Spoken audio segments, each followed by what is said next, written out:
Hello guys, for today's video ay gagawa tayo ng masarap na almusal. Apat na sangkap lang ang kailangan natin dito guys. Itlog, tinapay, ham, saka cheese.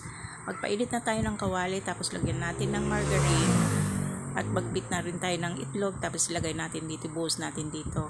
Ganyan lang guys. Tapos malinis na kamay, i-dip natin yung tinapay, baliktaran. At sa puntong ito ay nagustuhan mo ang aking video, paki-like and share naman. At huwag kang kalimutang pindutin ang subscribe button. Ayan guys, baliktarin na natin itong ginawa natin tinapay. Ayan, dandan lang. Ayan, baliktarin na natin. Tapos lagyan natin ng ham.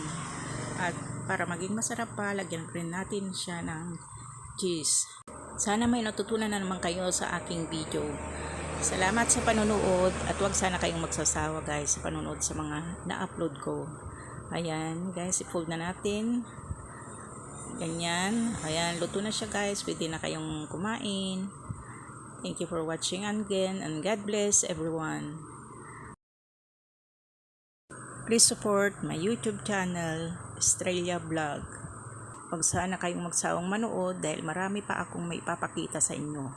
At kapupulutan nyo ito ng aral. Kaya guys, hanggang sa muli.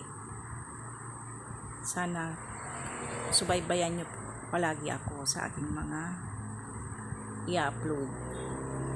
Thank you guys.